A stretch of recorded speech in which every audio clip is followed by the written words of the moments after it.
जब वो स्टेशन दिल्ली का आ गया, उतरने लगे, तो वो लोग बोले साहब अब तो आप भी हमको पहचान गए हो कि हम कौन हैं। तो सेठ ने कहा हाँ पहचान तो मैं भी गया हूँ, आप कौन हैं।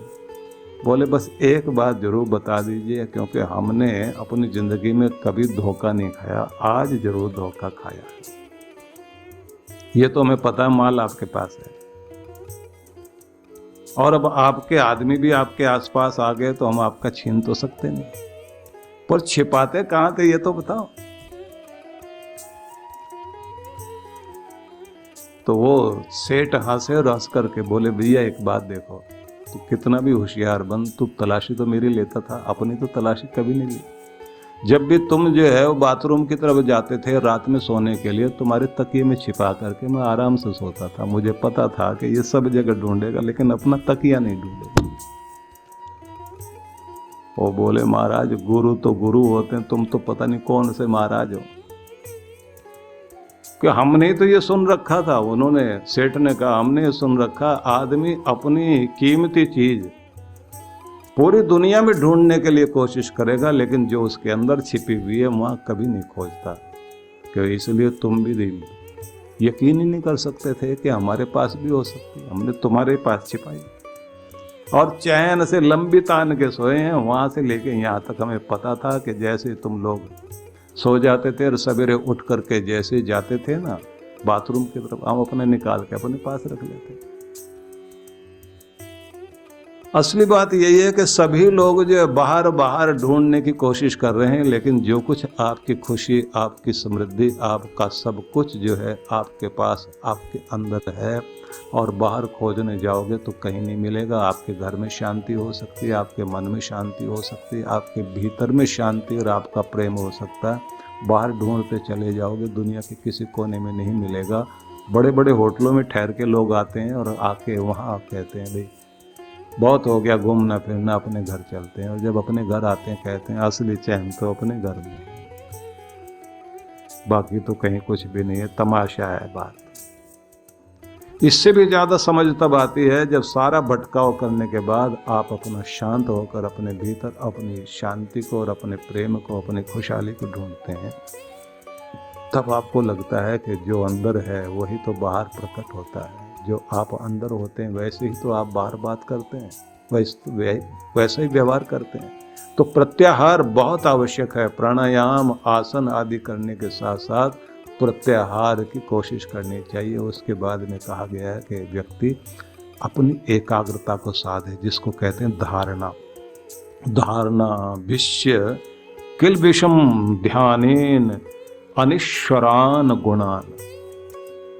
इसके बाद में कहा है कि व्यक्ति को धारणा के द्वारा, एकाग्रता के द्वारा अपने क्लिविषम, अपने पापों को धोने का प्रयास करना चाहिए, एकाग्रता साधने की चेष्टा करनी चाहिए। एकाग्रता साधने के लिए आपको कंसंट्रेशन बनाने के लिए थोड़ी सी प्रैक्टिस करने की जरूरत है। आप आंखें बंद करके बैठें और कहीं मेरा मन टिक जाए एक ही जगह, और फिर मैं कहीं और कुछ ध्यान जाने ही ना दूं, टिका लूं अपने आप को, तो ये बात ध्यान रख लेना कभी भी मन एक जगह टिकेगा ही नहीं। फिर क्या करें? दिन में अभ्यास एक चीज का करिए। जब आप भोजन करने बैठे तो भोजन के समय पूरा मन भोजन में लगाना। संगीत सुनने बैठे तो पूरा ध्यान संगीत में लगाना। कोई भी काम करते हो उसमें पूरा मन टिकाने की आदत डालिए। खंडित मन नहीं, अखंडित मन को स्थिर करने की कोशिश करें। किसी भी चीज़ में मन पूरा लगाओ। बच्चे खेलते हैं, खेल में पूरे तन में हो जाते हैं, उसी में उनका मन लीन हो जाता है। जिस चीज़ को कर रहे हैं उसको आप पूरी तरह कीजिए। और आपको ये आदत है, जब आप दुख में होते हैं तो पूरी तरह दुख में ही होते हैं। कितनी भी कोई बात कर ले आप दुख की बात करते रहो, लेकिन जब आप सुख में होते हैं तो सुख में पूरे नहीं होते, दुख जरूर बीच में लेकर आओ। तो दुख में तो आप लीन हो जाते हैं, सुख में लीन नहीं होते, प्रेम में लीन नहीं होते, खुशी में लीन नहीं होते, परमात्मा में लीन नहीं होते। जो भी आपको करना है उसमें पूरी तरह तल्लीन होने की चेष्टा शुरू कर दीजिए। ये प्रैक्टिस आपको दिन में करनी है। दूसरी, जब आप भगवान के ध्यान में बैठना चाहते हैं तो गुरु के माध्यम से वो चीज़ जरूर सीखनी चाहिए जिससे आप अपने आप को जान सकें, अपने ईश्वर को जान सकें। वो जो कहते हैं ना सूफी लोग कि मैं और मेरा दोस्त एक ही बस्ती में रहते हैं, अफसोस ये है मिलने को तरसते हैं। मतलब हम वैसे तो कहा जाता है एक ही घर में रहते हैं, मैं और मेरा यार एक ही घर में रहते हैं, अफसोस ये है कि मिलने को तरसते हैं, मिलना हो ही नहीं पाता। इसको दूसरे अंदाज में भी कहा जाता है कि रूह और जिस्म का रिश्ता भी क्या अजीब रिश्ता है। मतलब हमारी आत्मा का और हमारे शरीर का, रूह और जिस्म का रिश्ता भी क्या अजीब रिश्ता है। जिंदगी भर साथ रहे और तारुफ नहीं हुआ, परिचय नहीं हुआ, तो क्या करेंगे आप? खुद से मिलने के लिए कि मैं कौन था, क्या करता रहा, और जब ये शरीर छूट जाएगा तो ये यहाँ की चीज थी, यहीं रह जाएगी, और इसके साथ जुड़ी हुई सारी चीजें जो यहीं से मिली थी और यहीं से मैं मालिक होकर बैठा था, वो भी यहीं रह जाएगी। सब ठाठ पड़ा रह जाएगा। जब लाद चलेगा बंजारा, तो जब ये बंजारा ये पिंजरा छोड़ के पंछी उड़ेगा तो पिंजरा तो पीछे पड़ा, जाने वाला चला जाएगा, तो वो जाएगा कहाँ और वो है क्या? ध्यान में जापानीज लोग, वहां के साधु लोग एक बात बड़ी अजीब कहा करते हैं कि आंखें बंद करके सबसे पहले तो पिछले जन्म के नाम और उससे पिछले के नाम और उससे पिछले जन्म के नाम को सोचो, तुम क्या थे, कैसे थे, किस तरह के थे, और फिर आगे 3 जन्म बाद, यहाँ के बाद, उसके बाद, उसके बाद, उसके बाद तुम किस नाम वाले होगे, कहाँ होगे, कौन सी कहानी के साथ जिंदगी जी रहे हो, और फिर सोचो तुम कौन। बस यहाँ मजा है। यहाँ मजा है कि ये चोले बदलते रहे, ये एड्रेस बदलते रहे। ये ऐसा एक ऑफिसर है जिसका ट्रांसफर बेचारे का होता रहता है। कभी बंगाल में कर दिया गया तो बंगाली बोलने वाले लोग चारों तरफ हैं, उसके बाद में इसको भेज दिया गया पंजाब जाओ तो वहाँ जो है पंजाबी बोलने वाले मिल गए, कौन कौन सी भाषा सीखेगा। फिर महाराष्ट्र भेज दिया गया तो वहाँ मराठी बोल रहे, इकड़े तिकड़े कर रहा आदमी बैठा हुआ, समझ में नहीं आ रहा ये हो या वो हो, और बच्चे भी कई लैंग्वेज सीख गए, एडजस्ट करना ही मुश्किल हो रहा है। लेकिन कमाल की बात है कि जगह जगह बदलने के बाद भी हो तो आप वही। तो इतने बदलाव जिसके साथ हो रहे हैं, शरीर बदल रहे हैं, स्थान बदल रहे हैं, तुम हो कौन? तो यहीं से यात्रा शुरू होती है कि मैं कौन, और यहीं से आप अपने जीवन का मूल्य बनाते हैं। अपने आप को मूल्यवान बनाने के लिए फिर आप सोचते हैं कि मुझे हर समय कुछ न कुछ रचना करनी है, कुछ न कुछ निर्माण करना है, और जो निर्माण करना है वो ऐसा निर्माण करना है कि जो कीमती बने, क्योंकि आप अपना हृदय उसमें उड़ेलते हैं। तो मैं कल आपको पिकासो की बात बता रहा था कि जिसने उस समय की पेंटिंग बनाई, और पेंटिंग बनाता था तो उसकी पेंटिंग बहुत कीमती होती थी, बड़ा समृद्ध व्यक्ति रहा, पेंटिंग से करोड़ों करोड़ों रुपए कमाए व्यक्ति। और उसके जाने के बाद में आज भी लोगों की ये आदत है कि जैसे लोग जो है हीरे जवाहरात खरीदते हैं, तो अमेरिकन यूरोपियन लोग जो है वो पेंटिंग खरीदते हैं, और वो करोड़ों करोड़ों की होती है, और सामान्य रूप से देखें तो कुछ भी नहीं है, लेकिन एंटिक पीस है। तो 700 करोड़ की उनकी पेंटिंग बिकी न्यूयॉर्क में। अभी थोड़े शायद ये अभी 1 आध साल की पुरानी बात है, 700 करोड़ की एक पेंटिंग। और अगर पेंटिंग आप देखें तो आपको तो समझ में भी नहीं आएगी। तो उस पिकासो से जहां वो अपना काम करता था, उसने अपनी वर्कशॉप बना रखी थी, तो कुछ विद्यार्थी वहां मिलने के लिए गए, और सारे आर्ट वाले लोग थे, ड्राइंग करते थे, आर्ट के विद्यार्थी थे। तो वो सब पहुंचे तो देखा तो आड़ी तिरछी रेखाएं उन्होंने खींच रखी हैं, और देखने के बाद उन्होंने कहा इतनी कीमती आपकी रेखाएं होती हैं, ये तो हम भी खींच सकते हैं।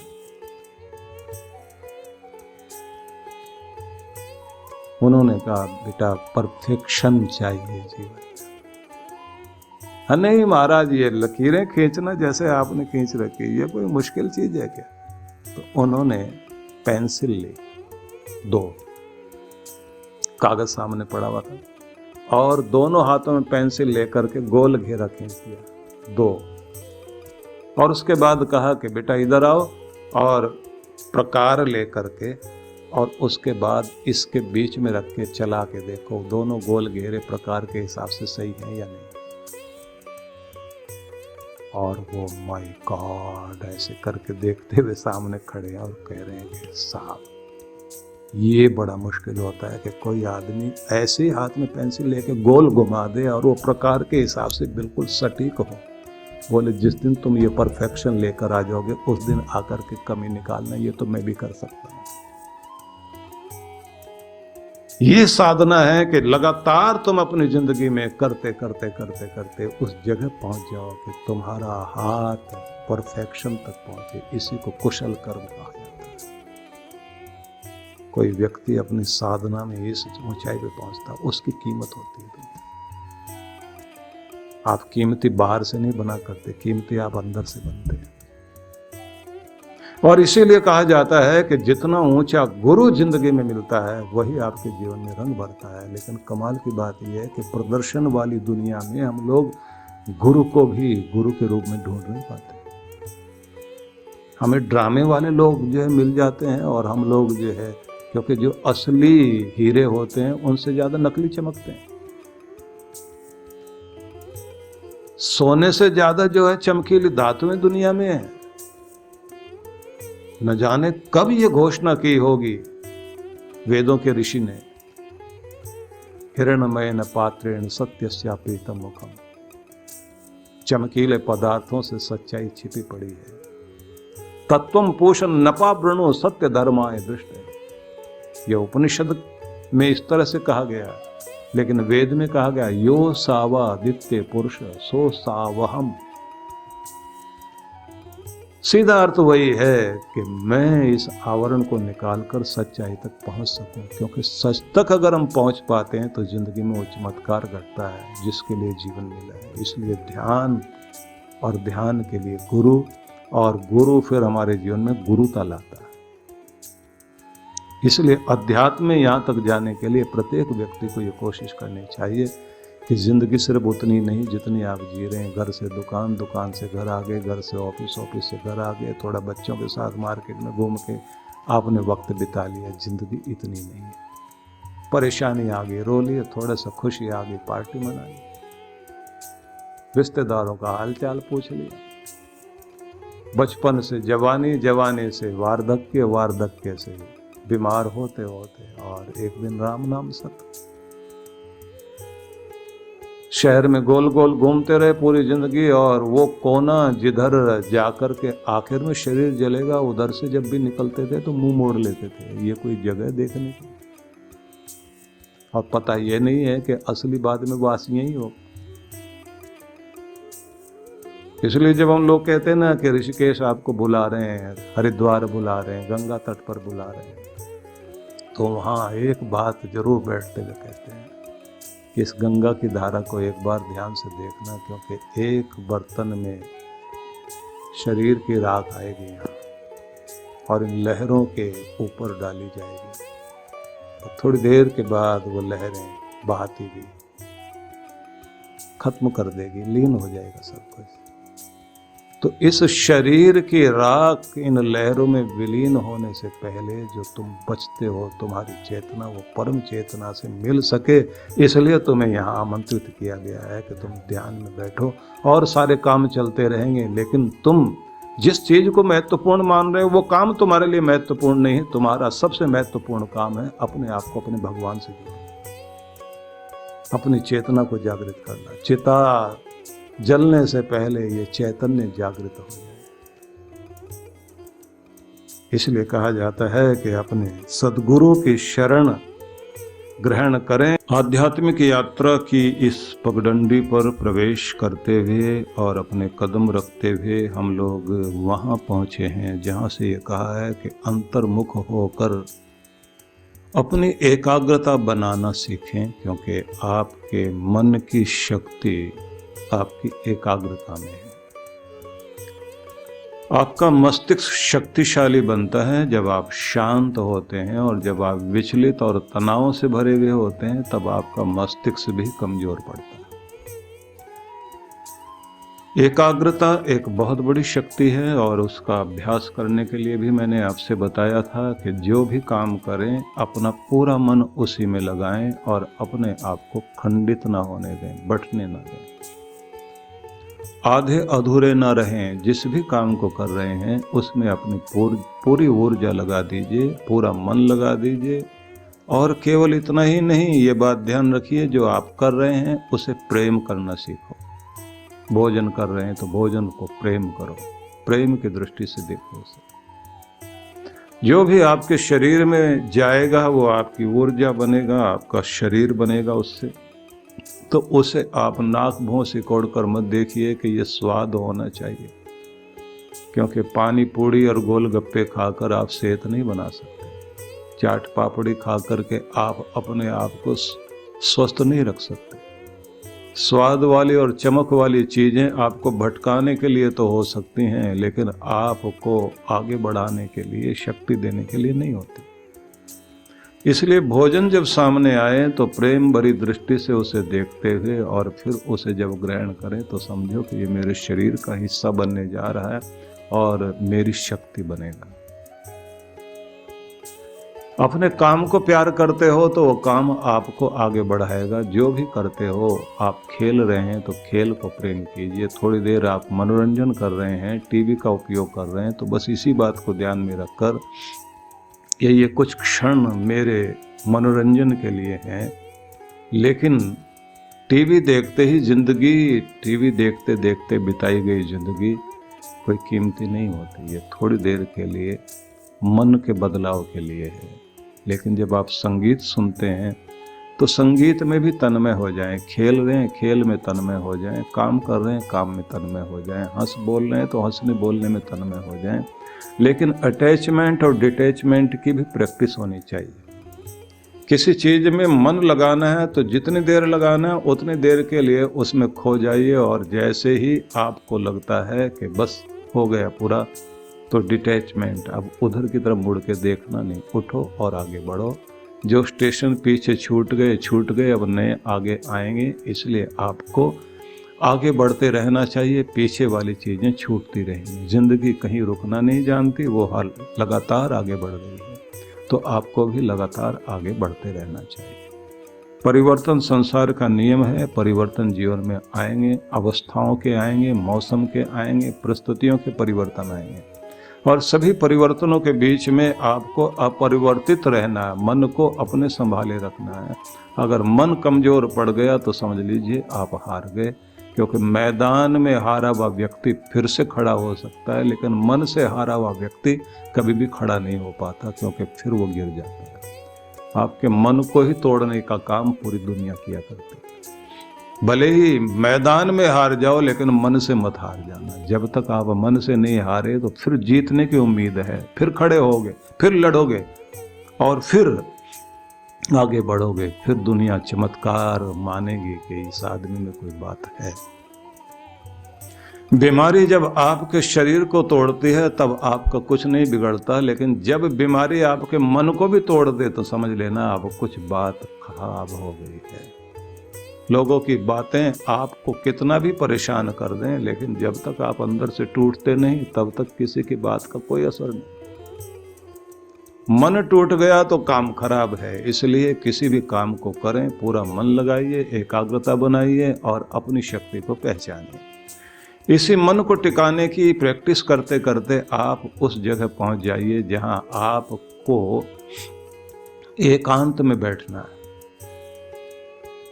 और अपने भीतर भी एकांत लाने की चेष्टा कीजिए। क्योंकि हम लोग अपने से बचने के लिए भीड़ में भागते हैं, लोगों के बीच जाते हैं, लोगों से बात करने की कोशिश करने लग जाते हैं, अपना सामना करने की हिम्मत ही नहीं होती।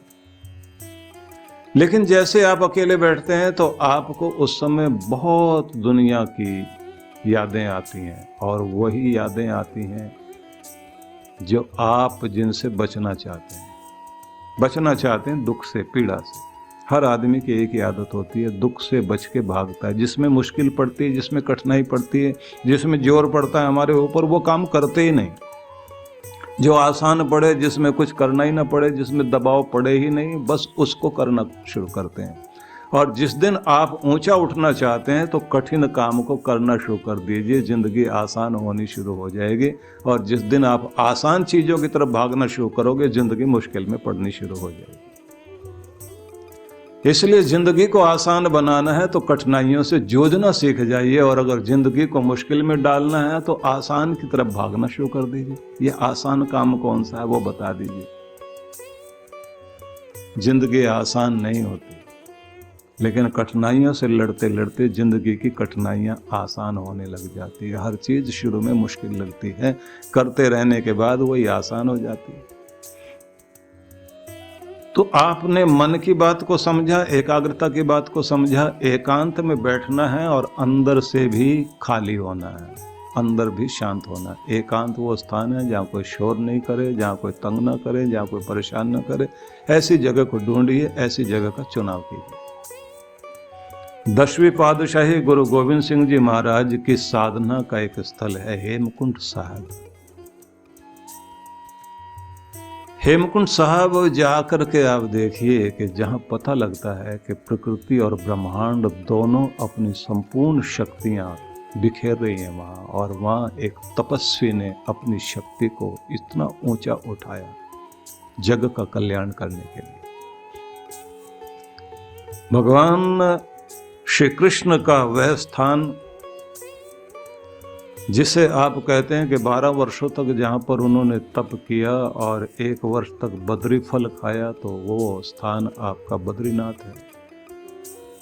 और बद्री विशाल को ही ध्यान में रख कर के लोग जो है वो भागवत कथा की उस चर्चा को करते हैं, जिस चर्चा में ये कहा जाता है कि यहीं से वह शुरुआत हुई थी कि जिससे भगवान श्री कृष्ण की जीवन चर्या से लेकर, उनकी बाल लीलाओं से लेकर और उनकी जीवन झांकी, जिस पर भक्ति में रसास्वादन करने के लिए भागवत का आख्यान हुआ। और वो बड़ी अद्भुत कथा है कि 7 दिन में कथा की जाती भागवत कथा, क्योंकि 7वें दिन ही परीक्षित के लिए वो परीक्षा थी कि जिस दिन उनको तक्षक ने आकर डस लेना था। तो इसलिए ये कहा जाता है कि 7 दिन जो है भागवत कथा की जानी चाहिए। कमाल की बात यह है कि श्री कृष्ण को माना जाता है कि वो 8वें अवतार हैं, और अष्टमी को उन्होंने अवतार धारण किया जन्माष्टमी, और 8वीं संतान। तो उनके साथ में 8 बड़ा काम करता है। और वो 8 शक्तियां, 8 सिद्धियां, वो भी बड़ी अद्भुत हैं। लेकिन मेरा विषय न बदल जाए, ये तो बीच में लाइन आ गई इसलिए मैं बताने लग गया, क्योंकि भागवत कथा मैं तो नहीं करता हूँ। भागवत कथा वाले जो लोग हैं रात दिन वो कथाएं करते हैं, गीत संगीत सुनाते हैं, आपको नचाते हैं, गवाते हैं। लेकिन भगवत गीता और भागवत के संदेश और जीवन दर्शन अगर हमें दोनों गुथावा मिले तो फिर एक स्तर दिखाई देता है कि हम लोगों ने एक प्रगति की है, हम थोड़ा और लोगों से, भीड़ से थोड़ा ऊपर उठे हैं। लेकिन महत्वपूर्ण बात यह है कि श्री कृष्ण भगवान ने अपनी शक्तियों को जागृत करने के लिए वह स्थान चुना जहां पूरी सृष्टि और पूरी प्रकृति और पूरा ब्रह्मांड चारों ओर से ऊर्जा बिखेर रहा है। उस जगह पर साधना की। आपको मैं ये नहीं कहूँगा कि आप लोग हिमालय में चले जाएं, मैं ये कहूँगा कि हिमालय को घर में लेकर आइए। और हिमालय को घर में लाना चाहते हैं तो उसके लिए ये जरूरी चीज़ है कि दुनिया से मिलने के लिए आपके पास में एक ड्राइंग रूम है, जहाँ दुनियादारी आप दिखाते हैं और उसे बड़ा सुंदर सजाते हैं। ये लोगों से मिलने की बैठक है आपकी। तो दुनिया के मालिक से मिलने के लिए भी कोई जगह होनी चाहिए और बहुत प्यारी होनी चाहिए। लेकिन ये जरूर है कि आपका ड्राइंग रूम जो है वो सजा संवरा होता है, वहाँ शोर शराबे की चीजें भी हैं, क्योंकि वहाँ दुनियादारी वाली चीजें हैं। तो वो भौतिक जगत का एक स्थान है जहाँ आप अपने उन लोगों का स्वागत करते हैं जो आपको प्रेम करते हैं। लेकिन आप जिसे प्रेम करते हैं, जो आपको प्रेम करता है, वो परमात्मा, उससे मिलने के लिए भी कोई जगह आपके पास होनी चाहिए। और वो जगह आप अगर बनाएं तो बिल्कुल शांत और एकांत हो तो बहुत अच्छा है। साधना स्थली आपकी होनी चाहिए और उसके लिए समय भी निकालें। बहुत लोगों को मैंने देखा, उनके पास बहुत अच्छी अच्छी गाड़ियां होती हैं, करोड़ों करोड़ की गाड़ियां हैं, लेकिन जब उनसे पूछते हैं कि कभी इसमें बैठते भी हैं, बोले फुर्सत होती नहीं है। एक गाड़ी 1000 किलोमीटर से ज़्यादा चल ही नहीं पाती, सब दूसरों को दिखाने के लिए, यात्रा हो ही नहीं पाती उनकी। 3-3, 4-4 गाड़ियाँ, कुछ गाड़ियाँ इतनी बढ़िया रखते हैं, बोले जब कभी कोई बहुत बड़ा रिश्तेदार कहीं एयरपोर्ट पर आता है तो उसे लेने के लिए जाते हैं हम लोग, उसमें लेकर के आएंगे, खुद गाड़ी चलाते हुए लाएंगे, मान देने के लिए कि आज ड्राइवर की छुट्टी कर दी हमने, हम ही लेकर के आ रहे हैं। लेकिन परमात्मा के स्वागत के लिए भी आप कुछ कर सकते हैं। अगर कर सकते हैं तो फिर ये ध्यान रख लीजिए कि एक दिन वो रखिए आप जब आप पूरी तरह से छुट्टी मनाएं, शांत होकर एकांत में आप बैठें, खुद से बातचीत करें, अपने एक हफ्ते के जीवन के ऊपर आप विचार करें। ध्यान रख लीजिए 7 दिन जीवन के हैं, तो ये 7 रंगों की दुनिया है, और 7 रंगों की दुनिया में 7 तरह की ध्वनियां हैं, जिनको 7 स्वर कहा जाता है। आकाश के 7 ऋषि से लेकर के 7 द्वीप और 7 उन जिन्हें हम जिन्स कहेंगे, या जिसे आप कहेंगे कि 7 तरह के